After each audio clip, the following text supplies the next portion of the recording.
Open the scriptures. Let us begin. What are we studying today, teacher? A man whose story raises more questions than answers. Who? Melchizedek. Teacher, I found a man in the Bible who makes no sense. What do you mean? Which historia? He appears without a story. He blesses Abraham and then disappears. What was his name? Melchizedek. And why does that name trouble you? Because Hebrews takes this man and uses him to explain Jesus. Now you're asking the right question. Who was Melchizedek, and why? Of all the priests in the Bible, does Hebrews point to him? Because the answer changes how you understand Jesus. Before we talk about Melchizedek, tell me something. Why did Israel need priests? Because the priests served before God on behalf of the people. And the high priest? He had a unique role. He entered the most holy place on the Day of Atonement. He offered sacrifices. He represented the people before God. So was he perfect? No. He was human. Did he die? Yes. And when he died? Another priest took his place. So the priesthood continued because the priests themselves could not? Exactly. And that is where Hebrews begins to make its extraordinary argument. If the priests kept offering sacrifices, why were more sacrifices needed? Because the old sacrifices could not bring the final perfection Hebrews speaks about. Now let's go for a walk in a garden. Let's go now, then we'll all go to the garden and discuss. What are you saying? So the sacrifices were useless? No. They had a purpose within the covenant God established. But they pointed beyond themselves. Toward what? Toward something better. Someone better? Yes. Jesus.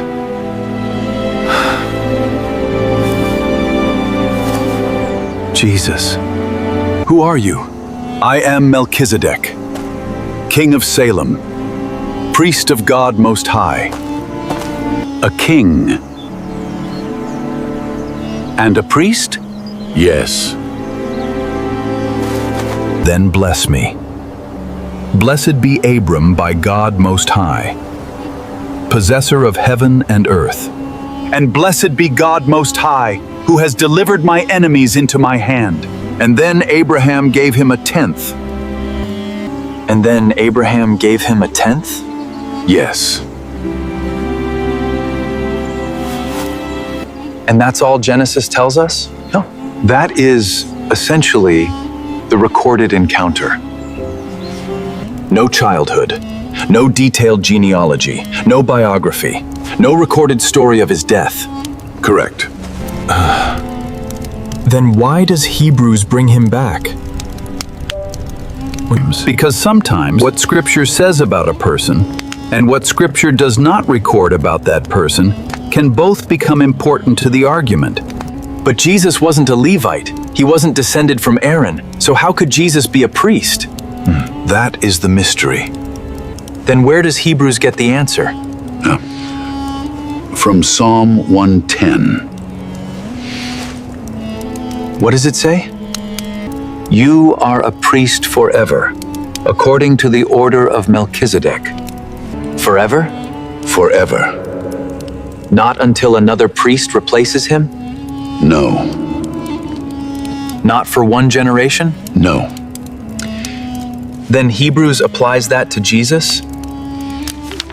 Weekly. Exactly. And now, comely, the difference between Jesus and every ordinary priest becomes clear.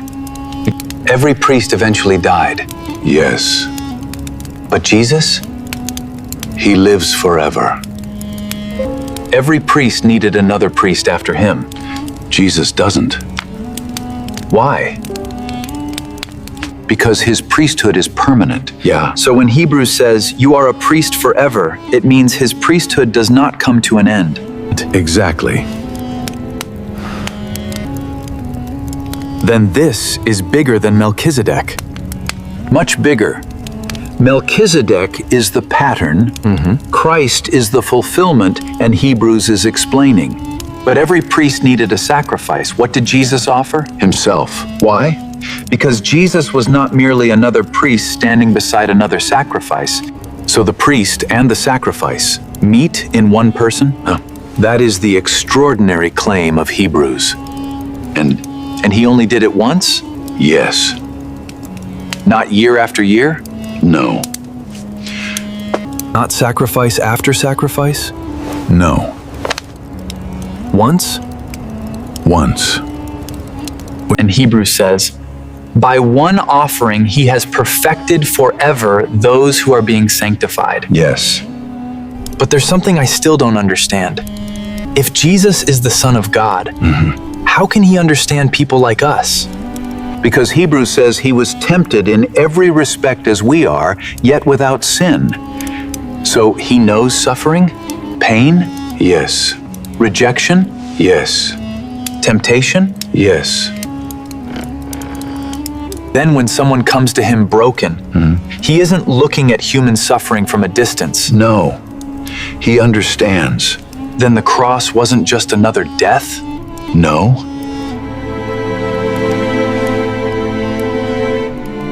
It was the offering of the high priest himself? Yes. Now, let's go to the olive grove. We can talk there. Yes, teacher. I'm ready. And Hebrews says he entered, not with the blood of goats and calves, but with his own blood? Yes. Then the old sacrifices were pointing toward this? Yeah. Hebrews presents Christ's sacrifice as superior and definitive, one sacrifice, Yeah. instead of endless repetition. Exactly. Yeah. And what happened to our access to God? Believers can now approach God's presence through Christ. Even someone who has failed? Yes. Even someone who feels unworthy? Yes. Why? Because the invitation is not based on your perfection. It is based on Christ. Yeah. So where do we go? To the throne of grace. Yeah. With fear? With confidence? Because our high priest understands us? See, exactly, Mena. Then answer the question everyone wants to know. Was Melchizedek actually Jesus? The Bible never explicitly says that. Yeah. So we cannot present it as fact. Correct. But some Christians believe it? Yes. Some have interpreted Melchizedek as a pre-incarnate appearance of Christ. But Hebrews does not require us to make that claim. Then what does Hebrews actually do? Yeah. It uses the biblical presentation of Melchizedek to explain. So the mystery remains, but the message becomes clear. Exactly. You said the old priests died, Yes. but Jesus lives forever. Yes. Then what is he doing now? Hebrews says he always lives to intercede for those who come to God through him. So Jesus is not simply a figure from the past. No. Not according to Hebrews. He is still our high priest. Yes. Trust him.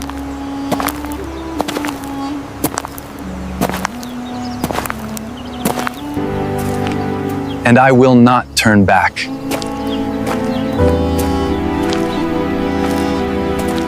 Then remember this: Jesus Christ is the same yesterday, today, and forever. Darker than black.